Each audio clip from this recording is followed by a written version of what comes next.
میں رہ رہا ہوں وہ اس جنگل کا بادشاہ ہے، اس کی قوت کا لوہا سارے مانتے ہیں، اور اس کے قرب میں رہنے والے، اس کی گود میں رہنے والے کسی اور کو خاطر میں نہیں لاتے، اور کسی کا خوف ان کے سینے میں پیدا نہیں ہوتا۔ تو جو مالک کو ماننے والے ہیں، توحید کے دامن میں پناہ لینے والے ہیں، لا خوف علیہم ولا ہم یحزنون، کائنات کی کسی شے سے نہیں ڈرتے۔ بلکہ مفسرین نے فرمایا، یہ جو قرآن مجید میں آتا نا اتقوا اللہ، اس کا معنی اللہ سے ڈر جاؤ، اتقوا کا معنی ڈر جاؤ، لیکن اس کی نسبت اگر اور ہوگی، اس کا مفعول کوئی اور ہوگا تو پھر ڈرنے کا مفہوم نہیں ہوگا۔ اتقوا اللہ قرآن میں لفظ موجود ہے، اتقوا النار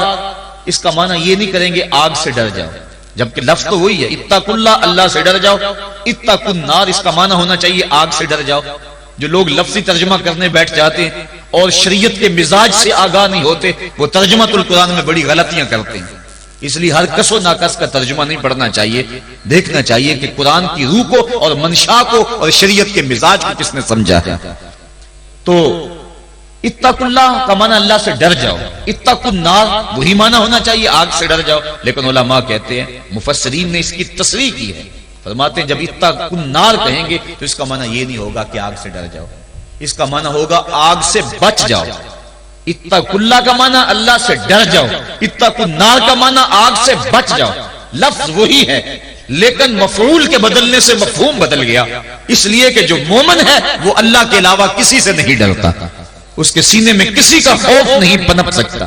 حقوق اولاد کے حوالے سے میں نے گفتگو کے اندر کہا تھا، جو افراد موجود ہوں گے اس جمعہ میں انہیں اچھی طرح یاد ہوگا کہ ہم بچوں کی جب تربیت کرتے ہیں تو ان کے نفسیات کا ہمیں لحاظ رکھنا ہوگا۔ بعض کا بچہ رو رہا ہوتا ہے، ماں نے اس کو چپ کرانا ہوتا ہے، کوئی ضروری کام ہوتا ہے، بچہ چپ نہیں کرتا تو ماں اس کو چپ کرانے کے لیے بڑے جتن کرتی ہے۔ تو بعض کا ایسا ہوتا ہے کہ بچے کو چپ کرانے کے لیے ماں جلدی سے اس کو اپنی چھاتی سے چمٹا لیتی ہے اور کہتی ہے بچہ چپ کرو بلی آ گئی۔ میں کہا کرتا ہوں کہ یہ بچے کی نفسیات پہ بہت بڑا حملہ ہے اور بچے کو بزدل بنایا گیا ہے۔ جو بچپن میں جس بچے کو بلی سے ڈرایا گیا، بڑا ہو کر وہ شیر کا مقابلہ نہیں کر سکتا۔ تو بچے کے نفسیات کے اندر یہ شے بچپن میں ہی ڈالی جائے کہ اللہ کے علاوہ کسی کا خوف اس کے سینے میں پنپنے ہی نہ پائے۔ یہ ہے تربیت جو ہم اپنی اولاد کی کریں، اور ایک یہ تربیت ہے جو اہل ایمان کی محمد عربی نے کی تھی۔ 313 ہو کے جبر کی قوتوں کے خلاف کھڑے ہو گئے۔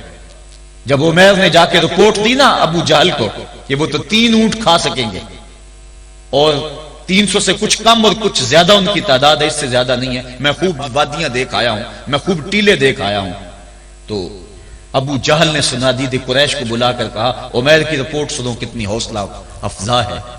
صبح لڑائی کی نوبت نہیں آئے گی، صبح تو رسیاں کٹھی کرو، جکڑ جکڑ کے مسلمانوں کو اونٹوں کی پشتوں پہ باندھ لیں گے اور پھر سینے حرم میں جا کے کعبۃ اللہ کی دیواروں کے ساتھ باندھ دیں گے، لوگوں کو تماشا دکھایا کریں گے کہ یہ نیا دین لے کر آئے تھے اور یہ ان کا کیا حال ہے۔